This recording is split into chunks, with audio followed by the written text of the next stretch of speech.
పెళ్ళైనా పండగైనా వేడుక ఏదైనా పట్టుచీరల ప్రత్యేక వేదిక వారాహి సిల్క్స్. నమస్తే, వెల్కమ్ టు సుమన్ టీవీ. నేను పద్మిని. ప్రస్తుతంతో పాటు ప్రముఖ ఆధ్యాత్మికవేత్త, వాస్తు జ్యోతిష పండితులు, లలిత ఉపాసకులు, వాస్తు జ్యోతిష శిక్షణ నిపుణులు బ్రహ్మశ్రీ నానాజీ పట్నాయక్ గారు మనతో పాటు ఉన్నారు. మాట్లాడదాం సార్. నమస్తే సార్. శ్రీమాత్రయ నమః. సార్, ఏ రాశుల వాళ్ళు వాళ్ళ రాశిని బట్టి లేదా వాళ్ళ లగ్నాన్ని బట్టి ఏ క్షేత్రాన్ని దర్శించాలి అనేది చాలా అద్భుతంగా తెలియజేస్తున్నారు. వృశ్చిక రాశి, ఈ వృశ్చిక రాశి వాళ్ళు చాలా మంది కమెంట్స్ లో పెడుతూ ఉంటారు సార్, మా జీవితమే ఇంత, మాకు అన్ని కష్టాలన్నీ మావే అని ఎక్కువగా పెట్టేది వృశ్చిక రాశి వాళ్ళు. ఎందువలన అనేది కూడా చెప్పండి సార్. అలాగే ఇటువంటి పరిస్థితులు మారాలి, వృశ్చిక రాశి వాళ్ళు చాలా సంతోషంగా ఉండాలి, మరి వీళ్ళు ఏ క్షేత్రాన్ని దర్శించాలి? మంచి ప్రశ్న అడిగారు. ఎందుకంటే స్కార్పియోకు ఉండేటువంటి లక్షణము బలము చెప్తాను ఫస్ట్ నేను. అలాగే సార్. మీరు ఎనీ స్కార్పియో లగ్న అంటే వృశ్చిక లగ్నంలో జన్మించిన వారి యొక్క జాతకాన్ని తీసుకుని వాళ్ళని కనుక అబ్జర్వ్ చేస్తే, ఇప్పుడు ఎగ్జాంపుల్ ఇద్దరు ఒకే వయసు వాళ్ళు ఉన్నారు. ఒక వ్యక్తి వృశ్చిక లగ్నం, ఇంకో లగ్నం అనుకోండి. వృశ్చిక లగ్నం వారు 2 రోజులు కంటిన్యూస్గా ఏదైనా వర్క్ చేసిన అలసిపోతుంది, అంత ఎనర్జీ ఉంటుంది వాళ్ళకి, బాగా ఎనర్జీ ఉంటుంది, పట్టుదల ఎక్కువగా ఉంటుంది, కాంపిటీషన్ లక్షణాలు ఎక్కువగా ఉంటాయి. అంటే ఎగ్జాంపుల్ ఇద్దరు పిల్లలు ఉన్నారు, ఇంకో లగ్నం వాళ్ళకి ఏదో ఇచ్చాం, మరి నాకేంటి, నాకు ఇవ్వవా, పోటీ తత్వం ఎక్కువగా ఉంటుంది వృశ్చిక లగ్నం వాళ్ళకి. అది చాలా చాలా ఎక్కువగా ఉంటుంది. ఇప్పుడు వీరికి కుజుడు 6లో ఉన్నాడు, వీళ్ళకి అంటే 6th హౌస్లో ఉన్నందుకు శత్రువుపై జయము. వీళ్ళకి ఎవరికైనా ఏదైనా కేసెస్ ఉన్నా, గొడవలు ఉన్నా గెలుస్తారు ఈ టైంలో. అవుతుంటాయి కూడా, కొంచెం మీరు ఎనీ చూడొచ్చు, గెలుస్తారు, అవుతుంటాయి కూడా ఆ కేసెస్, గొడవలు అనుకోండి, అనవసరమైన గొడవలు. నిత్య జీవితంలో ఏదో ఒక గొడవ వస్తూ ఉంటుంది ఈ టైంలో, కానీ ఆ గొడవ వీళ్ళకి మంచికే అవుతుంది కూడా. ఇది కూడా మీరు చూడొచ్చు. ఎలా sir? 6th lord is in 6th house. కుజుడు 6వ స్థానంలో ఉన్నాడు, లగ్నాధిపతి. 6వ 6లో ఉంటే ఖచ్చితంగా సక్సెస్ని ఇచ్చి తీరుతాడు, ఇంకా అందులో డౌట్ లేదు. అయితే వీళ్ళకి ఉపాసనా దేవత ఎవరు అంటే దత్తాత్రేయుడు లేదా దక్షిణామూర్తి. ఇప్పుడు ప్రస్తుతం పంచమంలో శని ఉన్నాడు కాబట్టి దత్తాత్రేయుడితో సహా మీరు శివుణ్ణి కూడా ఆరాధిస్తే మంచిది ఉపాసనా విషయంలో. మరి ఏ క్షేత్రాలకు వెళ్తే మంచిది? రాజరాజేశ్వరి అమ్మవారి క్షేత్రాలు, కృష్ణుడు క్షేత్రాలు ఉంటాయి కొన్ని, కృష్ణుడికి సంబంధించిన మనకి హరే రమ ద్వారకా వెళ్ళడం, ఇవి చేస్తే ఉడిపి ద్వారకా ఇవి వెళ్ళొచ్చు. లేదా అమ్మవారి క్షేత్రాలు. ఇంకా బెస్ట్ ఏంటంటే నది దగ్గరగా ఉండేటువంటి క్షేత్రాలు, జగన్నాథుడు, పూరి జగన్నాథ్, నది కాదు బీచ్, అది సముద్రం అంటే నీరు ప్రాంతం దగ్గరగా ఉండి వెళ్ళినటువంటిది. అక్కడ క్షేత్రాలకి ఇప్పుడు మనకి నెక్స్ట్ మనకి పుష్కరాలు వస్తుంటాయి. పుష్కరాల సమయంలో కూడా వీళ్ళు వెళ్తూ ఉంటే చాలా మంచిది. ఎందుకంటే కొంతమందికి నదుల్లో స్నానం చేయడం వల్ల కొంత క్లియర్ అవుతుంది పూర్వజన్మ కర్మలు, కొంతమందికి హోమాలకు వెళ్ళడం చేయడం వల్ల, కొంతమందికి దానములు, మరి కొంతమందికి స్తోత్రములు. వీళ్ళకి నదులు దగ్గరగా ఉండేటువంటివి ఏవైతే క్షేత్రాలు ఉంటాయో, పుష్కరాలు ఎప్పుడైతే వస్తుంటాయో, అందులో ముఖ్యంగా కర్కాటక రాశిలో గురు ప్రవేశం పుష్కరం వీళ్ళకి చాలా మంచి 9వ స్థానం కదా. ఎప్పుడైతే కర్కాటక రాశిలో గురువు ప్రవేశిస్తుంటాడో ఆ సమయంలో చేసేటువంటిది ఏదైతే ఉంటుందో ఖచ్చితంగా వీళ్ళకి మంచి ఫలితాలు ఇస్తుంది. సార్, పుష్కరాలు అంటే మరి రేపు జూన్ 2వ తారీఖునే పుష్కరాలు రాబోతున్నాయి కదా. అవునండి. ఏ నదికి వస్తున్నాయి? గోదావరి నదికి వస్తున్నాయి. గోదావరి మనకు అందుబాటులోనే ఉంటుంది, చక్కగా వెళ్ళి స్నానాలు. అవును. సో అయితే ఇక్కడ ఏంటంటే ఒకటి, పుష్కరంలో కానీ నదిలో కానీ స్నానం చేసేటప్పుడు మనకు ఒక మంత్రం ఉంటుంది, అది మెయిన్గా గుర్తుపెట్టుకోవాలి. పిప్పలాద సంపన్నే కుర్చేలో ఒక భయంకరి అనేటువంటిది, రాయి వేసి రాయో మట్టో వేసి చేయాలి. ఎందుకంటే మీరు పుష్కరంలో కానీ ఏదైనా నదిలో కానీ స్నానం చేసిన పుణ్యఫలాన్ని తినేస్తుంది లేకపోతే కృత్య అనేది. అవును, అది చేసుకోవాలి. అది చాలా మంది తెలియక డింగ్ అని చెప్పి సముద్రంలో మునుగుతారు, నీళ్ళలో మునుగుతారు. నో యూజ్, క్లీన్ అవుతామేమో కానీ నో యూజ్. అది ఖచ్చితంగా చేయాలి.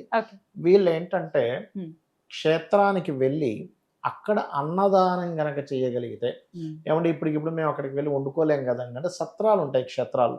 ఆ సత్రానికి వెళ్ళి వీళ్ళు గనక ఏదైనా అక్కడ డొనేట్ చేయగలిగితే, ఒక బియ్యం బస్తాను లేకపోతే 1000 రూపాయలు 500 వేలు 10 రూపాయలు ఇచ్చినా అది వీళ్ళ స్తోమతను బట్టి దానమే. కాబట్టి అన్నదానానికి క్షేత్రంలో కనుక వీళ్ళు వినియోగించినట్లయితే క్షేత్ర ఫలితం వేరేట్లు వస్తుంది. పాలతో అభిషేకం చేయడం కానీ, అన్నదానం చేయడం కానీ, అలాగే క్షేత్రానికి వెళ్ళి అక్కడ నదీ స్నానం, పుష్కర స్నానాలు చేయడం కానీ చేసినట్లయితే అద్భుతమైన ఫలితాలు. ఇంకా శాస్త్రంలో అసలు మీకు అక్కడ దగ్గరలో మట్టి కనుకుంటే అక్కడికక్కడే శివలింగం తయారు చేసి అక్కడిక్కడే అభిషేకం చేయమన్నాడు. పృథ్వీలింగానికి. పృథ్వీలింగం చేసి మళ్ళీ దాంట్లో కలిపేమన్నాడు నీళ్ళలో. అది ఇంకా అద్భుతమైన ఫలితం ఇస్తుందని చెప్తారు శాస్త్రంలో. Right. కాకపోతే అంత ఓపిక చేసే ఇది చేసే వాళ్ళకు పద్ధతి ఉండాలి. తెలియాలి. పద్ధతి తెలియాలి కదా. అలాగే అట్లా చేసుకోవచ్చు. రాజరాజేశ్వరి అమ్మవారు అంటే మరి ఎక్కడెక్కడ ఉంటాయి సార్ అమ్మవారి ఆలయాలు? ఎక్కువ తమిళనాడు సైడ్ తమిళనాడు. ఇప్పుడు మాకు మరి రాజరాజ రేపు నెట్ వచ్చేసింది, ఎంతసేపు కొడితే ఈజీగా మనకి రూట్ కూడా వచ్చేస్తుంది. రాజరాజేశ్వరి తల్లి గురించి గూగుల్ తల్లి చెప్తుందిగా. రాజరాజేశ్వరి, అన్నపూర్ణాదేవి కూడా. అన్నపూర్ణాదేవి. అన్నపూర్ణ అష్టకం చదువుకోవడము. ఆ. ఇప్పుడు ప్రస్తుతం ఏంటంటే వీళ్ళకి పంచమంలో శని ఉన్నాడు కదా, శాటర్న్ మారే వరకు వీళ్ళు తీసుకోవాల్సిన జాగ్రత్తలు ఒకటి చెప్తాను. పంచమ శని ఎప్పుడు కూడా ఏం చేస్తాడంటే నిర్ణయాలు త్వరగా తీసుకోవాల్సిందేమో ఆలస్యం చేస్తారు వీళ్ళు తెలియక, కొంచెం ఆలోచించి తీసుకోవాల్సిన త్వరగా తీసేసుకుంటారు అగ్రెసివ్గా. అందుకని వీళ్ళు తీసుకునే నిర్ణయాలు అందులో ప్రధానంగా సంతానం విషయము, ప్రేమించిన వారి విషయము, ఫ్రెండ్స్ విషయాల్లో, షేర్ మార్కెట్ విషయాల్లో, ఈ 4 విషయాలలో అనాలోచితమైనటువంటి కొన్ని నిర్ణయాలు తీసుకుంటారు. ఈ టైంలో వీళ్ళు జాగ్రత్తగా ఉండాలి. Okay sir. ఎన్నాళ్ళు జాగ్రత్తగా ఉండాలి సార్? వచ్చే సంవత్సరం మే వరకు, అంటే 2027 మే వరకు. ఓకే, అద్భుతం సార్. సో మరి వృశ్చిక రాశి వారికి ఈ సమస్యల నుంచి బయటపడతారా సార్? ఇప్పుడు అమ్మవారి ఆరాధన చేయడం కానీ, క్షేత్రాలు, ఖచ్చితంగా మాకు జీవితమే ఇంత అనే ఫీలింగ్ నుంచి కూడా ఖచ్చితంగా బయటపడతారు. మీరు ఇప్పుడు ఒక మాట చెప్పారు. ఇక్కడ ఎలా అంటే మనం ఎప్పుడు కూడా ఒక మంత్రాన్ని 48 నిమిషాలు గనక పఠిస్తే ఖచ్చితంగా బయటపడతారు ఎవరైనా కానీ, గుర్తుపెట్టుకోండి. కానీ ఇక్కడ అందరికీ జరిగేటువంటి అంటే వాళ్ళకు ఉండేటువంటి సమస్య వల్ల నిత్యం కూడా మీరు అన్నట్టుగా నా జీవితం ఇంతే, నాకేది కలిసి రావట్లేదు అని బాధపడుతూ ఉంటారు. అది ఫస్ట్ మైండ్లో తీసేయాలి. అది తీసేయాలంటే ఒక చిన్న సింపుల్ టెక్నిక్ ఒకటి చెప్తా. చెప్పండి. ఒక పెన్ను పేపర్ తీసుకొని వాళ్ళకున్న సమస్యలు ఏమిటని రాసుకోవాలండి.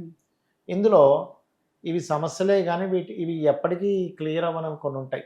అంటే అలాగా అత్తాకోడల మధ్యన గొడవ అనుకుందాం, లేకపోతే ఇంకోటి ఏదో లోపం ఉంది వాళ్ళకి, గొడవల కంటే లోపాలు ఉంటాయి కొన్ని. అలా ఉండే లోపాలని టిక్ పెట్టేసుకోవాలి. వీటి గురించి ఆలోచించి వేస్ట్. ఇంకా ఇప్పుడు ఎగ్జాంపుల్, ఒక తల్లికి ఒక పిల్లవాడు తొందరగా వాడికి గుర్తు రావట్లేదు ఏది కూడా. వాడికి ఎక్కువ సార్లు అంటే ఏకసంతాగ్రహి కాదు, వాడు 4 సార్లు చదివితేనే వస్తుంది. దానికి నువ్వు బాధపడడం లేదు కదా, దాన్ని ప్రాక్టీస్ చేయించాలి. అట్లా కొన్ని ఉంటాయి. అంటే మనం మార్చలేనివి కొన్ని ఉంటాయి. ఆ మార్చలేనటువంటి విషయాల గురించి మనం బాధపడ్డ అనవసరం. అంటే కొంతమంది ముక్కు పెద్దగా ఉంటుంది, ఏం లాభం, సర్జరీ చేసుకోవాలి. లేకపోతే కొంతమంది మీడియం హైట్ ఉంటారు, పెద్ద హైట్ ఉంటారు. హైట్ ఉన్న వాళ్ళని చూసి నువ్వు బాధపడుతూ ఉంటానంటే ఎట్లా? మార్చలేని అంటున్నాను నేను ఇవన్నీ. హై హీల్ చేసుకో.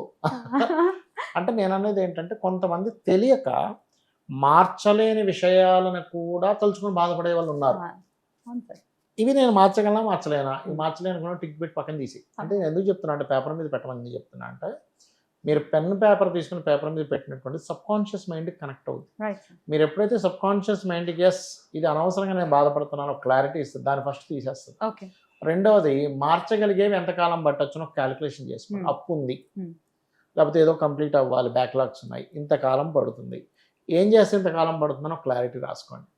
నేను ఇన్ని గంటల సేపు చదవాలి, ఈ బ్యాక్లాగ్ క్లియర్ చేసుకోవాలంటే, ఈ బిజినెస్ ఇంప్రూవ్ అవ్వాలంటే ఈ మీడియాల ద్వారా నేను వెళ్ళాలి, యూట్యూబ్, ఇన్స్టానో రకరకాలు ఉంటాయి అడ్వర్టైజ్మెంట్ ఇవ్వడం. ఇవన్నీ మీరు ఒక క్లారిటీ రాసుకుంటే అప్పు ఉంది, ఇంతకాలంలో తీరుతుందని మీకు ఫస్ట్ పీస్ ఆఫ్ మైండ్ వస్తుంది. ఎప్పుడైతే పీస్ ఆఫ్ మైండ్ వచ్చిందో, ఎందుకు చెప్తున్నా అంటే ఇవన్నీ కూడా మంత్రం మనం ఒక 48 నిమిషాలు చేస్తున్నాము, కానీ మిగతా సమయం అంతా కూడా విషయం అవ్వట్లేదు. పాపం బాధతో మనం మంత్రం చేస్తున్నాం తెలియక. ఆ అవ్వట్లేదు అని ఒక మంత్రం కూడా మీకు పనిచేస్తుందని చెప్తున్నాను. లా ఆఫ్ అట్రాక్షన్ ఏం చేస్తున్నాం మనం? అవ్వట్లేదు అనే దాన్ని అట్రాక్షన్ చేస్తున్నాం. లా ఆఫ్ అట్రాక్షన్ ఏముంటుంది? నాకు వచ్చేసింది, నాకు ప్రకృతి ఇచ్చిందని చేస్తున్నాం కదా. మరి ఇక్కడ అవ్వట్లేదు అని చేస్తున్నప్పుడు అదే అవ్వాలిగా. అందుకని చేయండి అయితే ఈ విషయాన్ని తీసుకొచ్చానంటే, క్షేత్రంలో మీరు కనుక ఏదైనా మంత్రం చేస్తే 1000 రెట్లు ఫలితం ఉంటుంది. కాబట్టి దత్త మంత్రాన్నో, నమశివాయ మంత్రాన్నో అమ్మవారి ఆలయంలో చేయండి వెళ్ళి. అద్భుతం, చాలా అద్భుతంగా వివరిస్తున్నారు సార్. ప్రాక్టికల్ గా ఎలా ఉండాలి, ఎటువంటి థాట్ ప్రాసెస్ ని డెవలప్ చేసుకోవాలి అనేది బ్యూటిఫుల్ గా మీరు ఎప్పుడు అలాగే చెప్తారు, ఇప్పుడు మళ్ళీ చెప్తారు. కృతజ్ఞతలు సార్. నెక్స్ట్ వీడియోలో ధనుసు రాశి గురించి తెలుసుకుందాం. Thank you sir. నమస్తే. శ్రీమాత్రే నమః.